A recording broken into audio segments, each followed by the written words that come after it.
On December 4th, we celebrate the feast day of St. John of Damascus, or St. John Damascene.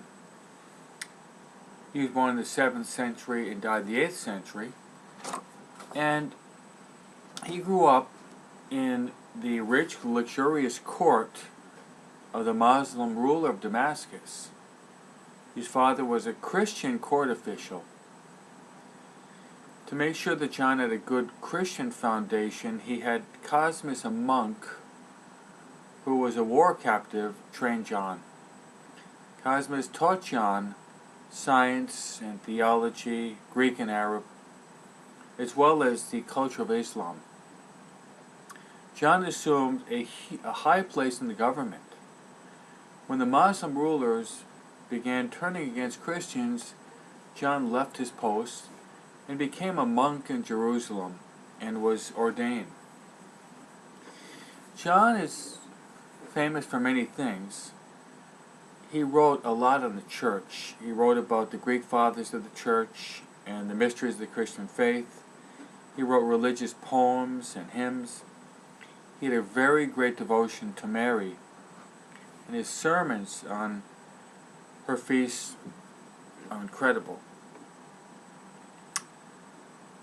If you read the Catechism of the Catholic Church, which is divided into 4 parts, you're going to come across a wonderful definition. It's a definition of prayer.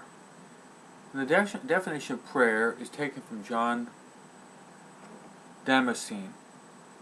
And he says that prayer is the lifting up of the mind and the heart to God. What a wonderful definition. Prayer is the lifting up of the mind and heart to God.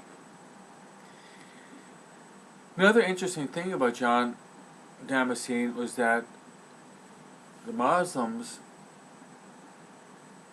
got a hold of him, and finding out that he was a Christian, they actually cut his hand off. John turned to the Blessed Virgin Mary, and his hand was completely restored. But probably the most famous thing that he's remembered for is his opposing a heresy which was called Iconoclasm, the Iconoclasts. And this was a group who was against religious images, and they destroyed him.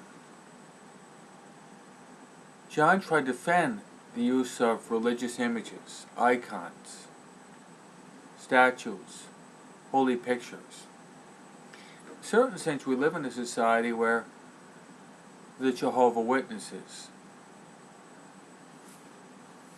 and other religions accuse us of the practice of idolatry. They say that we're actually adoring images. We do not adore images, but rather we love what these images represent. You see an image of divine mercy that elicits in your heart a great trust in His mercy. You see Jesus hanging from the cross and the crucifix. You recognize how much love He has, that He died on the cross for you and for me.